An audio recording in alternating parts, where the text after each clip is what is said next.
By now, we have covered literally centuries of Texas history. It's an amazing story with a lot of breadth and sweep. So, what is Texas about today? Well, let's roll the tape back just a little bit and talk about two different observers that essentially took a snapshot of Texas in the last 50 years of the 20th century. One is a novelist by the name of Edna Farber, who wrote a pretty influential book called Giant in 1952. Later, it's turned into a movie with Elizabeth Taylor, and it purports to be a accurate view of what Texas is all about. And the pages of this book and subsequent movie are replete with boorish oil men, nouveau riche without any class at all, the sort of fading cattlemen being replaced by wildcatters and oil men, the rags to riches, even though the person that goes from rags to riches never really leaves that old rags lifestyle behind, or certainly their attitude. Then, a decade later, John Bainbridge wrote a book that described Texas as the Super Americans. Essentially, that if you take all that is remarkable about the United States, all that is exceptional about the United States, and wrapped it all into one bundle and then exaggerated it, you would have Texas. So what sort of characteristics do both Farber and Bainbridge come up with? Well, the Texans engage in shameless success. Their parties are over the top, their spending is over the top, it's just outlandish. That there's so many overnight fortunes made that people don't have the class to go along with the money.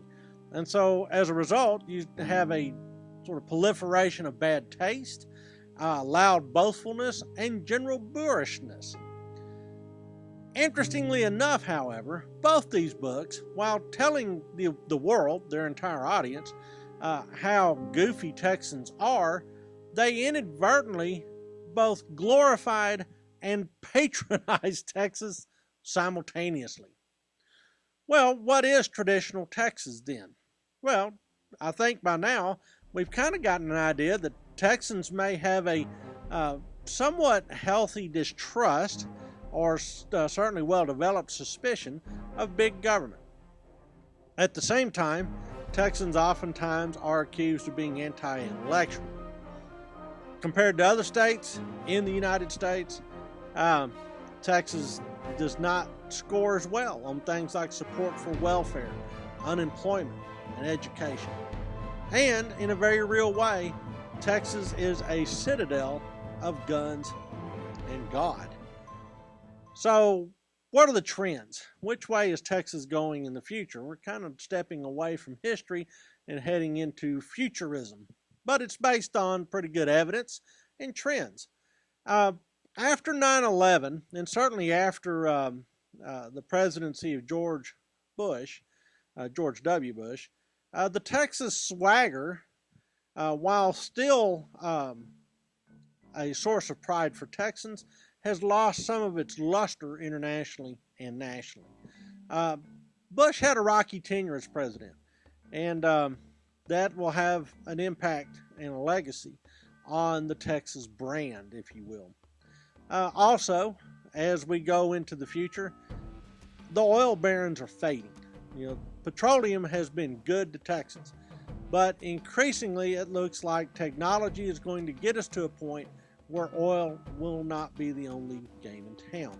In fact, these oil barons are slowly but surely fading and being replaced by high-tech billionaires.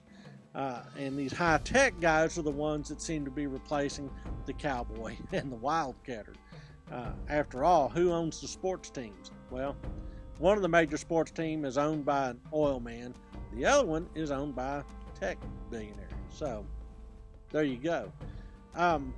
The population explosion that occurred in the last 50 years of the 20th century has erased some of the wide open spaces and frontier appeal, which made Texas somewhat unique. It's just kind of fallen under the asphalt and fallen under the urban sprawl. Well, even things like Texas attire, the 10-gallon hat, the boots, all that sort of thing, that's gone international. In fact, you're just as likely to see a Russian wearing a cowboy hat as a Texan. So Texas has even kind of lost an exclusive grip on the way it looks, the way Texans look in the great big wide world. It's an interesting time ahead.